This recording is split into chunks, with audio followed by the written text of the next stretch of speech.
दंड के प्रतिफलात्मक सिद्धांत या प्रस्तुत सिद्धांत पर बात करेंगे। दंड का प्रस्तुत सिद्धांत या प्रतिफलात्मक सिद्धांत मानव की बदले की आदिम भावना पर आधारित है। ऐसा माना जाता है कि मनुष्य में बदला लेने की मूल प्रवृत्ति निहित होती है, जो हमेशा जागृत अवस्था में बनी रहती है।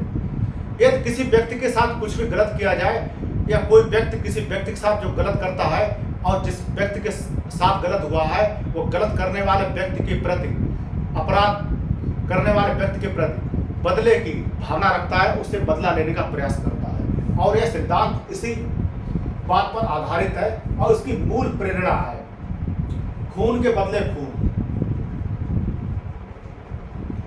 खून के बदले खून, दांत के बदले दांत और आंख के बदले आंख। और यह सिद्धांत दो तत्वों पर आधारित है। पहला है या प्रथम इसका तत्व है कि दंड स्वतः साध्य है।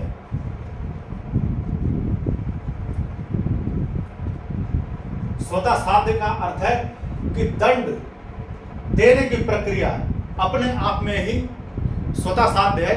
अर्थात अगर दंड दिया जाएगा तो वो इस बात पर आधारित है कि यह प्रक्रिया अपने आप में ही निहित है कि किसी व्यक्ति ने अगर अपराध किया है उसे दंड दिया जाए।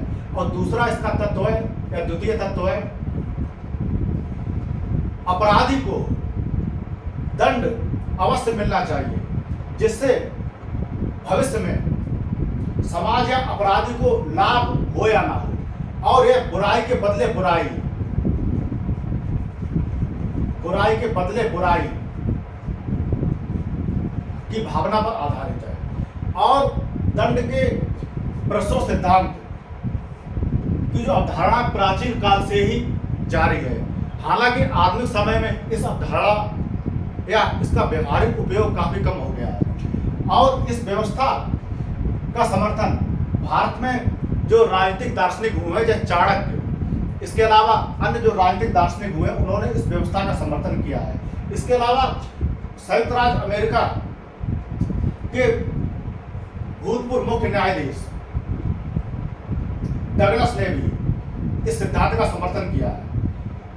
और यह सिद्धांत प्राचीन आदिम मानव समाजों में इस सिद्धांत का प्रचलन काफी अधिक था, क्योंकि उस समय सामाजिक राजनीतिक व्यवस्था ज्यादा विकसित नहीं हुई थी और राज्य ने जो दंड देने की व्यवस्था अपने हाथ में नहीं ली थी और मानवीय चेतना और उसका जो मानवीय विवेक होता है उसका अधिक विकास नहीं हुआ था और ना ही ज्यादा विधियों का निर्माण हुआ था। और इसके अलावा इसमें आगे देखते हैं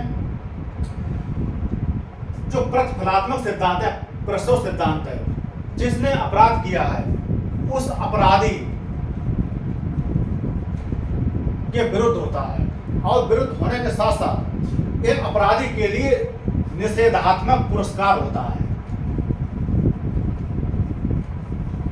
निषेधात्मक पुरस्कार होता है जो अपराधी के हित में हमेशा नहीं रहता है। और इसके अलावा यह सिद्धांत प्रतिवाद का प्रतिवाद की अवधारणा पर आधारित है। और इस सिद्धांत का उद्देश्य है अपराधी को चेतावनी देना और उसे यह बताना कि उसके दुष्कृत्य समाज के लिए या मानव के लिए बुरे हैं, साथ ही साथ उस अपराधी के लिए भी उसके दुष्कृत्य बुरे हैं, खराब है, जिसने अपराध किया है। और इसके अलावा इसमें यह प्रश्न उठता है इस दंड सिद्धांत के अंतर्गत, किसी अपराधी से बदला क्यों लिया जाए। किसी अपराधी से बदला इसलिए लिया जाए, सिद्धांत बताया गया है, पहले तो उसने अपराध किया है, अगर उससे बदला ना लिया जाए तो समाज में अव्यवस्था और अराजकता और अशांति फैल जाएगी और जिसके प्रति उसने अपराध किया है वह व्यक्ति स्वयं ही कानून व्यवस्था को अपने हाथ में ले लेगा। साथ ही साथ समाज में जो क्षोभ उत्पन्न होता है अपराधी के प्रति, उस क्षोभ को शांत करने के लिए और अन्य व्यक्ति अपराध करने के लिए प्रेरित ना हो, इसलिए प्रस्तुत सिद्धांत का प्रयोग किया जाता है दंड देने के रूप में। और साथ ही साथ इसमें बताया गया है कि दंड विधान और प्रस्तुत या बदला लेना दंड विधान और बदला लेना में जो संबंध है वही संबंध प्रेम और शादी में होता है, क्योंकि दंड विधान है, दंड का प्रतिफलात्मक सिद्धांत इस पर आधारित होता है जो दंड विधान। इसके अलावा इसमें आगे देखते हैं, इसमें बताया गया है कि इसकी मान्यता यह है कि दूसरों को जीवन के अधिकार से वंचित करने वाले व्यक्ति को भी जीने का अधिकार नहीं हो सकता है। यह सिद्धांत इसी बात पर आधारित है और इस सिद्धांत की आलोचना की जाती है। वो आलोचना इस प्रकार है,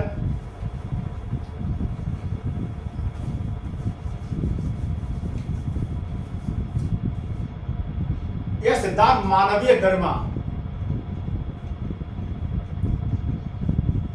और मानवीय प्रकृति के विरुद्ध है, मानव प्रकृति के विरुद्ध है। और यह दंड व्यवस्था, यह परसो सिद्धांत, इसमें जो दंड व्यवस्था को साध्य बना दिया जाता है, दंड व्यवस्था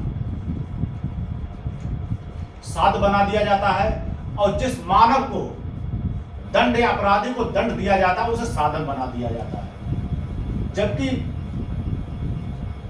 मानवतावादी ये बताते हैं कि व्यक्ति किसी भी हालत में साधन नहीं बनना चाहिए, व्यक्ति की भूमिका साध्य के रूप में स्वीकार करनी चाहिए। इसके बाद से बताया जाता है कि ये दंड का प्रतिफलात्मक या परसो सिद्धांत उन सामाजिक परिस्थितियों को नकारता है या उन सामाजिक परिस्थितियों को ध्यान में नहीं रखता है जिनके अंतर्गत रहते हुए व्यक्ति ने अपराध किया है या अपराध करने के लिए प्रेरित हुआ है।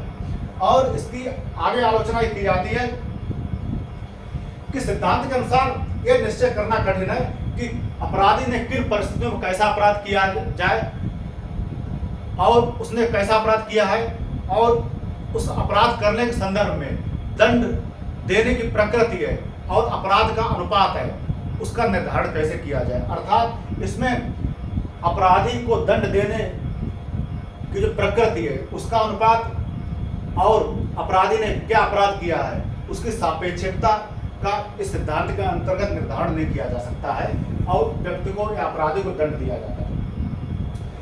और इसमें जो सुधारवादी